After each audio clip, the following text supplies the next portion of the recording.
Wow, ikaw na talaga yung hinahanap ko. Mabuti naman at napadpad ka sa bidyong ito.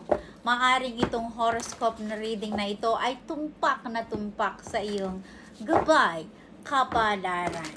Okay, ano nga ba ito? So, makinig ka, saglit lang. Okay, here we go. So, ano nga ba ang pwede mong mahakot sa iyong gabay, kapalaran? Okay. Alright. So dito, no, meron kang gusto mong ayusin. Na ginugusto mong magkaroon ka ng kapayapaan. Na ginugusto mong magkaroon ka ng true love or maramdaman mo ang tunay na pagmamahal.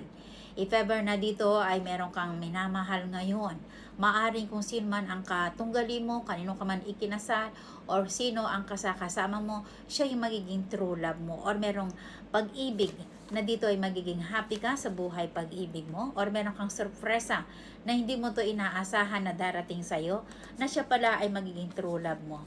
No? So dito, no, meron kang pagkakataon na nagkaroon ka ng overthinking sa buhay pag-ibig mo, pero ang sabi niya, i-let go mo yung mga bagay-bagay nagpapagulo sa buhay mo.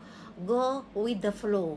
Go with the flow ka upang sa ganun na hindi ka magkaroon ng overthinking, advanced thinking sa buhay pag-ibig mo, at dito rin ay there's something new or maaring magandang paparating if ever na meron kang tinapos na relationship. Dito naman ay merong something new na magandang pag-ibig ito, na journey ito, at ito rin ay maaari kang magkaroon ka ng travel or maaari kang magkaroon ka ng foreigner. Ilan din sa inyo ay merong magmamahal or magkakaroon ng pag-ibig na foreigner ito, na dito rin ay meron kang something na pag-aalinlangan. If ever na meron kang tinapos na relationship, meron kang papapasukin or darating, kaso nga lang mag-aalinlangan ka. Pero ang sabi naman niya, go with the flows. At iwas-iwasan mo lang, alis-alisin mo lang yung masyadong advanced thinking, overthinking, dahil yan ang magpapadrainage na yung kaisipan.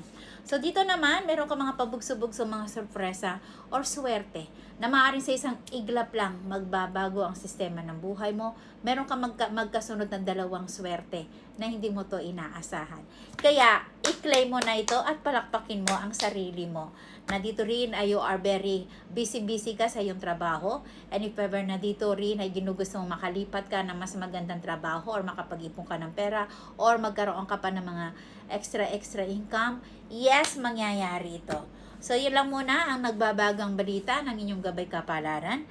Muli si Lady Diyosa ng Kagandahan ang nag-uulat. Thank you and goodbye!